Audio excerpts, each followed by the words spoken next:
అనసూయ సీతక్క గారు. దండపల్లి మండలంలోని కోయపోచగూడ ఇష్యూను మేము డీల్ చేసినామంటే వాళ్ళందరూ కూడా ఆదివాసీ నాయకపోడు తెగకు సంబంధించిన వాళ్ళు సార్. వాళ్ళను అదే చెట్లలో అంటే అదే పొలంలో మహిళలను బండబూతులు తిట్టి ఫారెస్ట్ రేంజరు ఎఫ్డిఓ అక్కడటువంటి టీం ఒక దుశ్శాసన పర్వాన్ని కొనసాగించారు. అదంతా టీవీలలో వచ్చింది.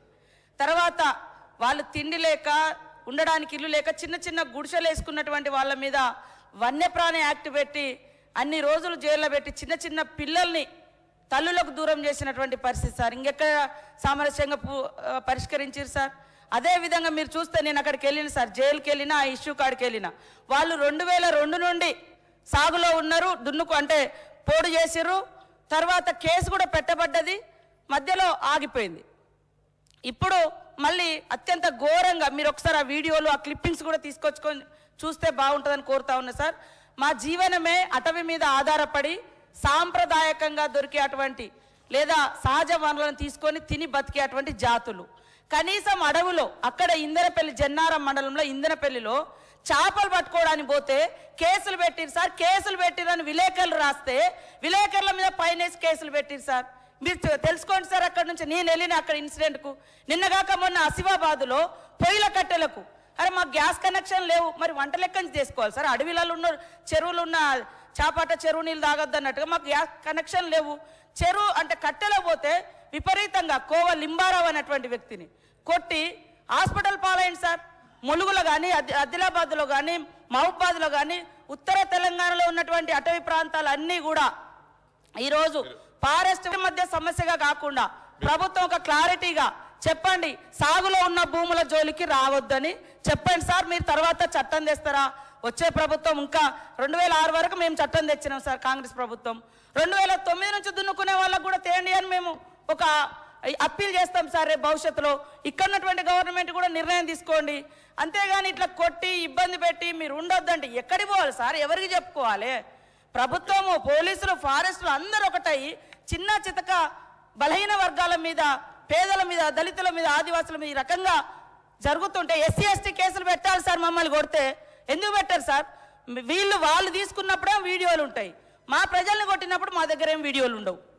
ఇది అర్థం చేసుకోవాలి. సానుభూతితో సానుకూలంగా ఈ సమస్యను అర్థం చేసుకోండి. మీరు కూడా ఎట్లాగూ పరిష్కరిస్తామని ఒక మాట అంటున్నారు కాబట్టి ఒక ఆర్డర్ పాస్ చేయండి. గొడవలు పెట్టకండి, కొత్తది కొట్టకుండా ఆపండి సార్. సాగులో ఉన్న వాటిని దున్నుకోనివ్వండి. బుల్డోజర్లు పెట్టి ఇబ్బంది పెట్టడం ఎక్కడ సార్? పర్ క్యాపిటా పెంచి, పవర్ పెంచి, శుద్ధమైన నీళ్లు ప్రతి ఇంటికి నల్లాతో ఇచ్చి ఇవన్నీ చేసి తెలంగాణ సాధించుకొచ్చి అష్ట కష్టాలు పడి గత 25 సంవత్సరాలుగా ఒక యజ్ఞంలాగా దీన్ని తీసుకొని పోతా ఉంటే కాంగ్రెస్ పార్టీ నాయకులు మాట్లాడతారు, అధ్యక్ష కేసీఆర్కి పిండం పెడతాం, ఇవన్నీ చేసినందుకు నాకు పిండం పెట్టాలా? ఈ తిప్పల పడ్డందుకు ఆ పిండం పెట్టాలా? మీ వల్ల కాని పని మీ నాయకులు ఎంతరో మంది ఎన్ని చూపి పారిపోయినటువంటి తెలంగాణ ఉద్యమాన్ని నేను భుజానేసుకొని అనేక కష్టాలు పడి దీక్షలు చేసి చివరికి నా చావు మీద తెచ్చుకునేంత ప్రయత్నంలో తెలంగాణ తెచ్చిపెడితే మీకు పిండం పెడతామంటే ఎవరు హర్షిస్తారు అధ్యక్ష? ఇదేనా సంస్కారం? ఇదొక పద్ధతి? ఇదొక పార్టీ? దీనికో లెక్కన? చాలా బాధ కలుగుతుంది అధ్యక్ష, దుఃఖం వస్తుంది. ఎందుకంటే ఏందండి నాకు అర్థం కాదు. ఇది పూర్తిగా ఎటుపడతాడు నోరుంది కదా అని విచ్చలవిడిగా మీ పార్టీల నియంత్రణ లేకపోవచ్చండి, కానీ సంఘం చూస్తుంది కదా, సమాజం చూస్తుంది కదా. నన్ను అడుగుతున్నారు మన రాహుల్ గాంధీ ఏదో ఒక మాట అందరికీ మోడీ పేరే ఉన్నదంటే 2 సంవత్సరాల జైలు శిక్ష విధించారు అధ్యక్ష. అఫ్కోర్స్ నిన్న సుప్రీంకోర్టు స్టే ఇచ్చింది, సభ్యత్వం కూడా తీసేసిండ్రు. మేము ఆ చర్యలు తీసుకోలేమానండి? మేము తీసుకోకపోదుమా?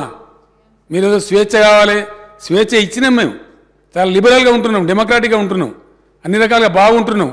లేకపోతే మీరు అట్లా మాట్లాడిన దానికి మీ తాట తీసే పరిస్థితి ఇష్యూ కాదు కదా గవర్నమెంట్ అనుకుంటే. కానీ మీరంతా ఆ విధంగా ఇష్టం వచ్చిన అడ్డగోలు మాట్లాడినా మేము సంయమనం పాటిస్తున్నాం. మేము ఇది పోలీసులు ఉసుగొలుపుతలేం, ప్రజలే తీర్పు చెప్తారు రేపు పొద్దున అనే ఉద్దేశంతో మేము ముందుకు పోతా ఉన్నాం. కానీ బాధ మాత్రం కలుగుతుంది అధ్యక్ష. ఎక్కడ ఏం చేయని వాళ్ళు తెలంగాణ ఉద్యమం జరుగుతున్న దాని మీదకి తుపాకులు తీసుకొని పోయిన వాళ్ళు మాట్లాడతారు అధ్యక్ష. ఇలా 2 పార్టీల అధ్యక్షులు అధ్యక్ష. కాంగ్రెస్ పార్టీ అధ్యక్షుడేమో రైఫిల్ తీసుకొని పోయిండు కరీంనగర్ జిల్లాకు, ఇంకో పార్టీ అధ్యక్షుడేమో అందరు రాజీనామా చేస్తుంటే ఆయన ఒక్కడు మాత్రం రాజీనామా చేయకుండా అమెరికాకు వాడిపోయింది అధ్యక్ష.